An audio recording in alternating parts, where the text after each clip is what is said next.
Bem-vindos ao canal que memoriza para os meus contemporâneos fatos importantes de Botucatu e para os jovens de agora as informações tão importantes sobre Botucatu e suas demonstrações de civismo e de cidadania. Nosso assunto de hoje é referente à Revolução Constitucionalista de 1932. A importância de Botucatu nesse movimento começado no estado de São Paulo em busca de uma nova Constituição Federal. Vejamos alguns fatos relevantes. Em 1932, o presidente brasileiro era Washington Luiz Pereira de Souza. Um presidente paulista, que era do estado de São Paulo, e governava bem. E estava previsto para 1933 uma nova eleição de acordo com o calendário eleitoral.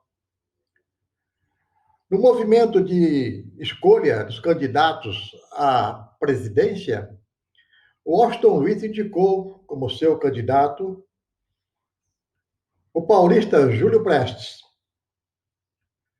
No estado do Rio Grande do Sul, militares e partidários da época de 1932 indicaram como presidente, para presidente, Getúlio Dornelles Vargas. E para seu vice-presidente, um paraibano de nome João Pessoa. As eleições efetivamente aconteceram em 1933. Outubro de 1933. Essas eleições estavam marcadas e efetivamente aconteceram. Acontece que o movimento político no Rio Grande do Sul era muito forte e não aceitavam mais o que chamavam de política do café com leite, que era a indicação sempre de um paulista e, da outra parte, indicação de um mineiro. E fazia um revezamento na administração política do Brasil. E os rio-grandenses já não queriam mais saber dessa política e queriam ter um seu representante do governo federal. Acontece que, apurados os votos das eleições, Júlio Prestes teve uma votação expressiva com 91% do eleitorado a favor dele. E Getúlio e seu candidato a vice foram derrotados. Mas parece que a indignação rio-grandense foi tão forte, militares influentes daquela época e a própria organização partidária resolveram fazer o seguinte: como a posse estava prevista para novembro, deram um golpe na presidência da República, depondo Washington Luiz. Depondo Washington Luiz no dia 24 de outubro de 1930. Deposto Washington Luiz, colocado no exílio, deram posse a Getúlio Vargas.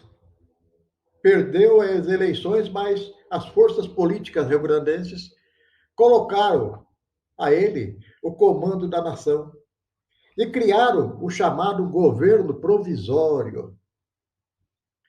Getúlio passou a ser, então, o chefe do governo provisório.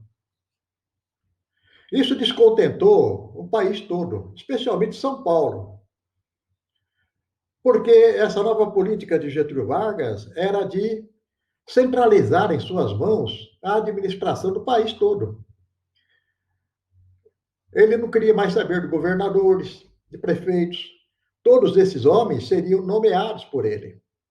E foi a época da nomeação de interventores para os estados da federação.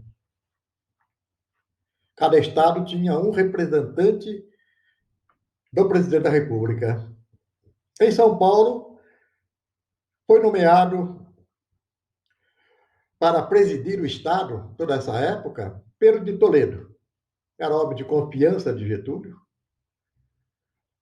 E foi um bom interventor. Tanto foi bom interventor que a própria população do Estado de São Paulo, numa assembleia, uma assembleia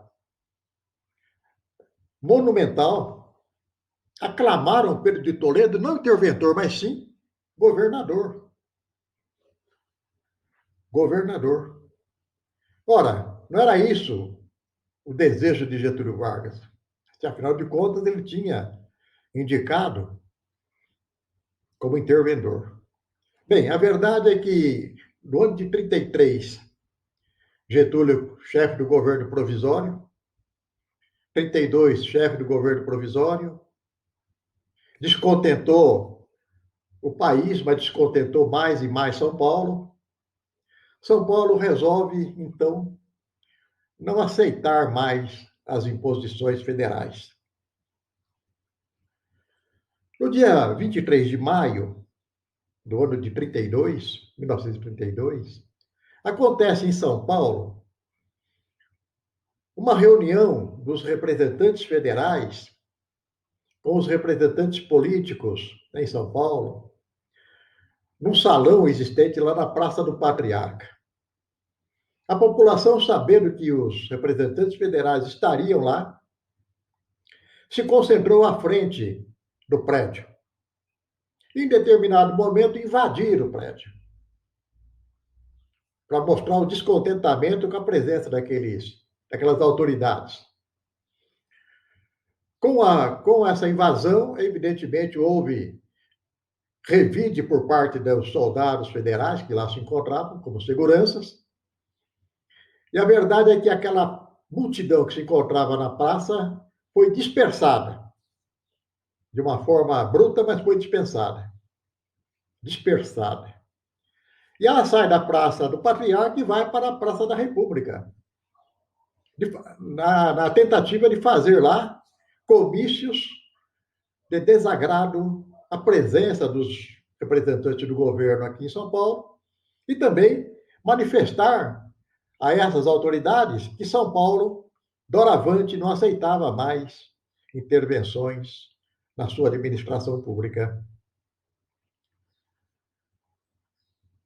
Nessa manifestação na Praça da República, novamente as forças federais, com o objetivo de dispersar a multidão, começam a atirar a esmo, na tentativa de espalhar aquele povo. E, infelizmente, 5 jovens que lá se encontravam foram abatidos. 4 morreram na hora e um foi hospitalizado, morreu no dia 12 de agosto. 9 de julho, então, foi a data em que, tendo acontecido esses fatos dolorosos lá na Praça da República, em frente à Faculdade de Direito do Largo de São Francisco, acadêmicos de direito levantam uma bandeira utilizando-se de uma sigla que homenageava aqueles 4 paulistas falecidos na praça, que eram, o nome de cada um, Mário Martins de Almeida. Este nome, Mário Martins de Almeida, é de um vizinho nosso, ele morava em São Manuel na época, e estava em São Paulo, talvez a passeio, a negócios, e foi à praça. O segundo atingido pelas balas foi Euclides Bueno Miragaia. O terceiro foi Antônio Américo Camargo. E o quarto, Drauzio Marcondes de Souza. O quinto, como eu disse, Orlando de Oliveira Alvarenga, não participa da sigla porque faleceu após a formação da bandeira, que seria a bandeira de levar à frente a revolução, o MMDC. A sigla abrangia esses 4 nomes, desses paulistas, né?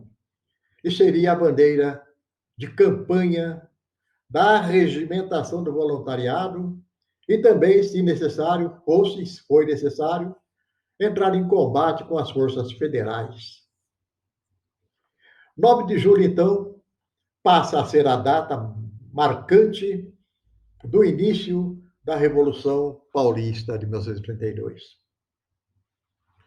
São Paulo tinha lá como comandante da 2ª Região Militar Federal o general Isidoro Dias Lopes. Esse general, embora federal, ele era simpático às causas paulistas. Ele era simpático ao que pretendia a sociedade paulista e paulistana, que era a obtenção de uma Constituição.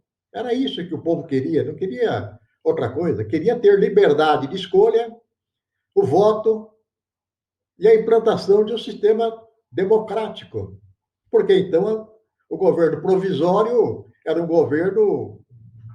uma ditadura com o nome de provisório, não é? Mas na verdade era um governo que decidia como teria que agir. Esse general Isidoro Dias Lopes era o comandante supremo, foi nomeado comandante supremo do movimento revolucionário. Ele deixou o exército e assumiu o comando supremo das forças revolucionárias. Tinha ao seu lado um coronel também bastante famoso, Euclides Figueiredo. E também um outro coronel que, na época, comandava a Força Pública de São Paulo, o coronel Herculano de Carvalho. E mais um coronel, Pedro Dias de Campos. Euclides Figueiredo e Pedro Dias ficaram encarregados de organizar a campanha, tanto no Vale do Paraíba quanto no Baixo Paranapanema. Por que essa região do estado de São Paulo? Porque fazia divisa com o Rio de Janeiro. Rio de Janeiro, capital federal. A divisa era ali na região de Queluz, Areias, e vinha até Itararé. Então, se a Força Revolucionária pretendia segurar as forças federais, tinha que ser naquela região divisória dos dois estados. E para lá se concentraram as tropas. Não obstante o desejo de uma nova Constituição, o empenho da Força Pública Estadual, dos voluntários que aderiram à campanha, havia uma disparidade muito grande entre as forças federais e as forças paulistas.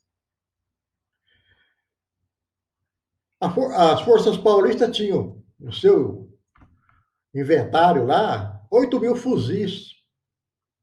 8 mil fuzis com pente de 5 balas.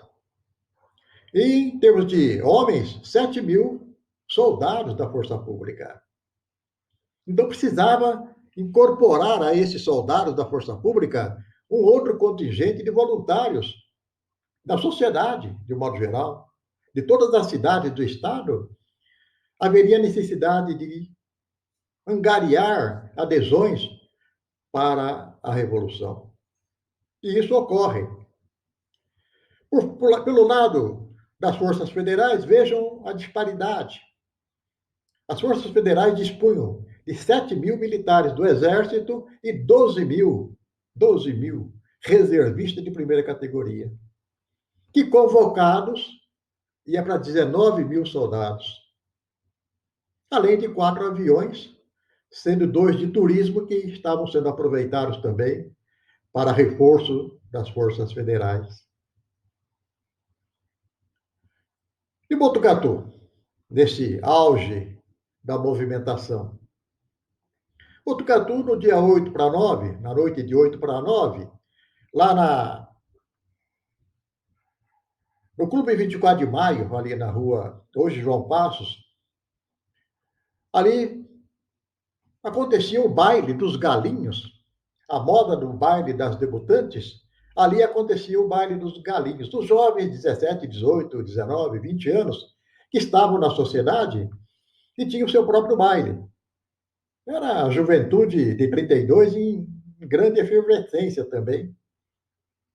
E eis que, em determinado momento do baile, adentra o salão o cidadão Silvio, porém, Alfredo Galvão. O cidadão Alfredo Galvão, morador ali, 2 casas distante do clube. Ao entrar ao salão, ele pede lá o maestro que deu um tempo e comunica à plateia que tinha instaurado em São Paulo a Revolução Paulista de 32. Ele estava ali exatamente para contar essa notícia e angariar assinaturas para um livro que ele ia abrir de voluntários. É claro que o baile, a partir dali, se tinha graça, perdeu a graça, porque a juventude que estava ali, inflamada pelas palavras de Alfredo Galvão, e do patriotismo que nasce, porque em Botucatu sempre se viu jovens patriotas animados. Então, o que ocorre? O livro de Alfredo Galvão, rapidamente, no dia 9, preenche de nomes, endereços e tudo mais. Da mesma forma, um outro cidadão, que era advogado, Jaime Pinto, também abre lá no seu escritório de advocacia um livro de adesões. E Botucatu teve uma adesão muito grande da juventude. Mas não foi só dos jovens. Senhoras e senhorinhas aqui de Botucatu também encamparam a ideia. O que elas poderiam fazer em favor da Revolução? Reuniram-se em algum lugar da cidade e programaram fazer bandeiras, uniformes, preparar agasalhos, consertar roupas, fazer uma coleta disso e mais daquilo, para abastecer a juventude que deveria seguir viagem pela Sorocabana até a região de Itararé, Avaré e por aí afora. Essas senhoras marcaram em Botucatu também suas presenças, colocando-se à disposição da Revolução de 32. Um outro fato importante que Botucatu aparece é a criação do Batalhão do Bispo. Botucatu, na época, em sua diocese, era bispo D. Carlos Duarte Costa, um bispo que era muito polêmico, ele tinha uma presença na igreja de polêmicas, porque ele manifestava de público as suas crenças socialistas, o seu combate ao celibato dos padres, a aceitação do divórcio pelas famílias. Então, essas linhas que ele era a favor, contrariava todos os cânones da igreja. Mas ele reuniu esse batalhão, mandou para a frente de combate e ficou em Botucatu mais um tempo, até que daqui ele foi transferido para o Rio de Janeiro. Perdeu o cargo de bispo e viveu até o fim de sua vida no Rio de Janeiro. Lá ele foi excomungado pelo Papa Pio XII e ficou no ostracismo no Rio de Janeiro, onde faleceu. Quando ele sai de Botucatu, diziam que ele tinha sido nomeado bispo de Maura, uma cidade que não existe no Brasil. Ela existe em Mauritânia, na África. Claro que não iria para lá, mas era uma forma de tirá-lo de Botucatu. Ficou conhecido como bispo de Maura. Muito bem. Deflagrados combates na região de Itararé, Queluz, Cruzeiro, Baixo Paranapanema, área do Ribeira. Foram áreas conflagradas durante os meses de agosto e setembro. O mês de julho foi o mês, a partir do dia 9, de preparações, tanto em São Paulo como na cidade do interior, dos voluntários. E no mês de setembro começaram os combates muito fortes naquelas regiões aqui do estado. E, infelizmente, a disparidade de forças entre paulistas e as forças federais era gritante, não é? Então, houve por bem os comandantes das forças federais e estaduais pensar em armistício. Ora, já tinha havido combates, setembro, agosto, setembro, com muitas baixas do lado paulista, também do lado federal. E tudo isso aí era preocupante, porque se continuam os combates, muitas vidas seriam perdidas. Então, de consenso, na cidade de Cruzeiro, no dia 2 de outubro, foi assinado o armistício. Pelo lado paulista, assinou o armistício o general Bertoldo Klinger. E pelo lado federal, o general Pedro de Góes Monteiro, que era indicado por Getúlio Vargas para ser o homem que assinasse em nome do governo federal a rendição paulista. Falei rendição, mas na verdade não foi uma rendição. A Revolução visava a existência de uma Constituição, a busca de uma Constituição. E Getúlio Vargas, acho que também, penso também, porque a história conta mais ou menos assim, ele também sensibilizou-se pela Revolução, que foi uma perda de vidas imensa, e ele abriu uma nova Constituição para 34, prometeu a existência de uma nova Constituição para 1934, ou seja, daí 2 anos. Se São Paulo teve que recuar em função da necessidade, assinou o armistício para a volta da paz, venceu pela proposta que tinha de obter uma Constituição republicana.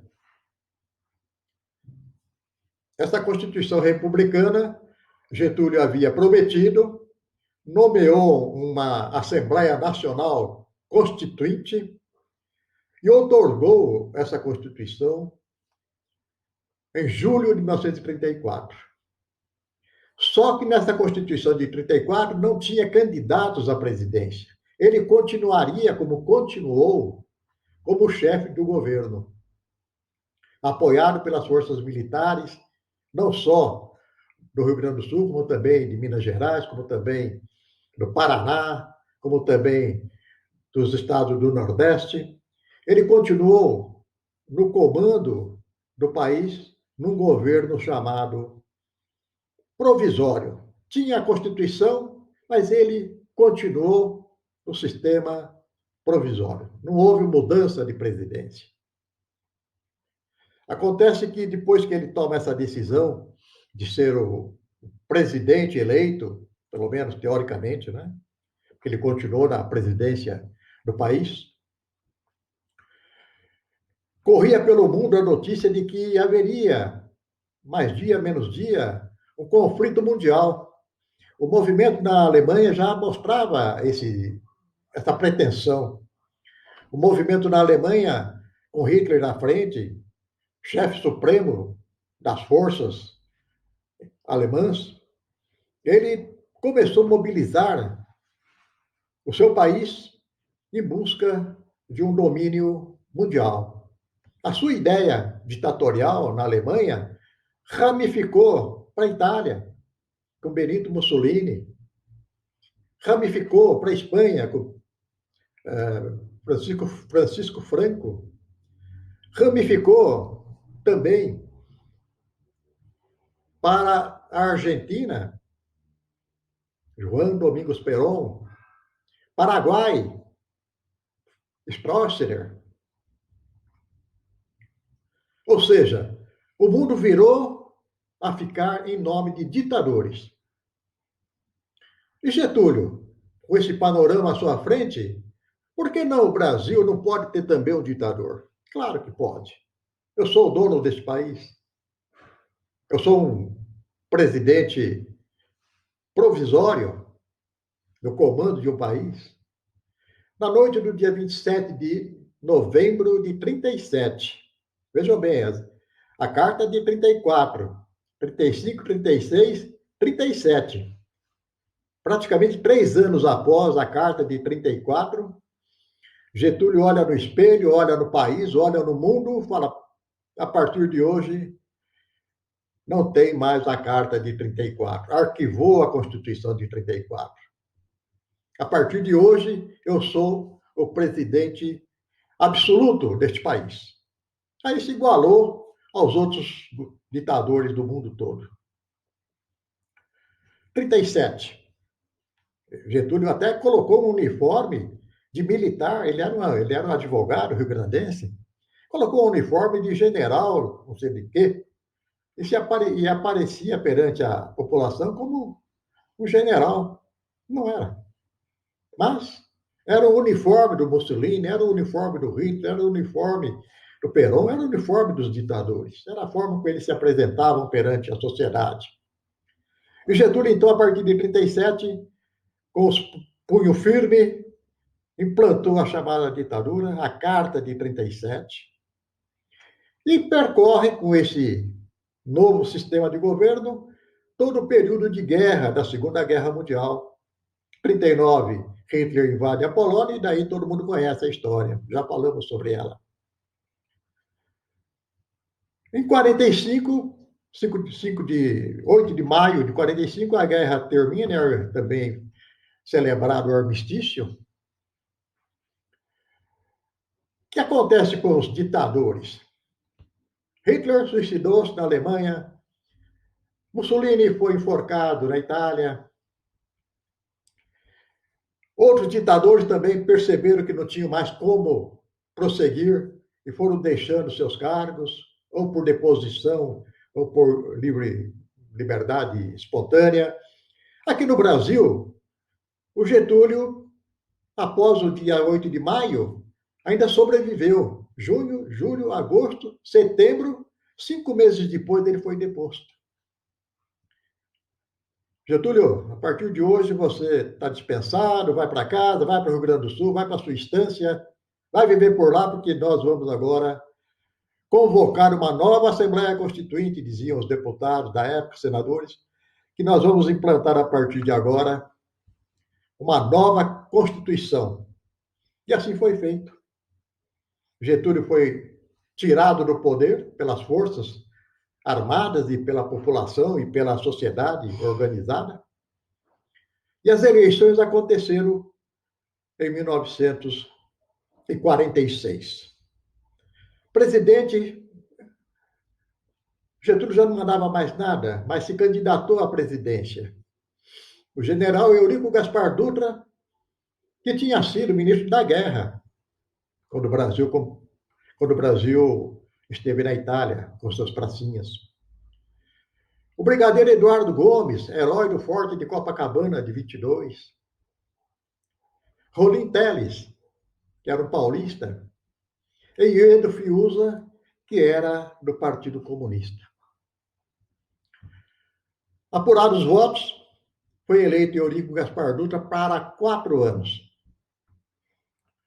Tomou posse e governou 47, 48, 49, em 50 novas eleições. Dutra sai do governo e o novo presidente eleito, Getúlio Vargas.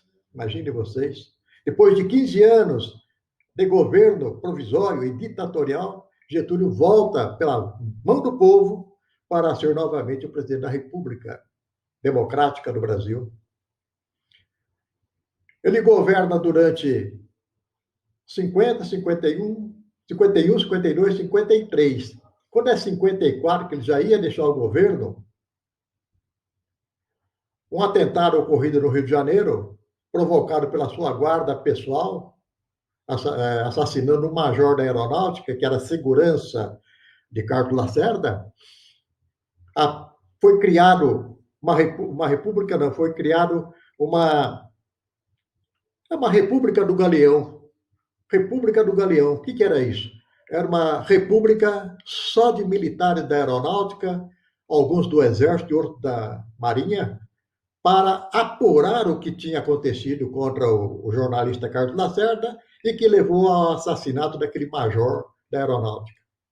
A pressão foi tanta dessa República do Galeão que Getúlio, na noite do dia 25 de agosto, não querendo renunciar, porque deram a oportunidade. Ou você renuncia ou nós vamos depor. Ele, para não renunciar e não ser deposto, deu um tiro no ouvido e ficou para a história. Olha, o que eu queria dizer hoje sobre a Revolução de 32 é o que acabei de narrar. Então, o que nós temos de beleza desta história é a garra sempre existente do povo de Botucatu.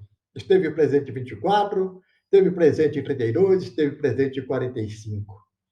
Isso engrandece a cidade, porque nem todas as cidades têm esse, não chamaria de privilégio, mas tem essa oportunidade de demonstrar heroísmo, demonstrar caráter de luta. E é o que ocorre em Botucatu. Esta cidade dos bons ares e das boas escolas tem também um povo aguerrido, um povo lutador. Hoje não é só bons ares e boas escolas, também são boas indústrias. Botucatu é uma cidade progressista, é uma cidade que atrai moradores de outras cidades pela sua qualidade de vida, pela qualidade de segurança. Agora, questão de trabalho um pouco parada em função da pandemia, mas de qualquer forma já já retorna ao seu ritmo de cidade pujante.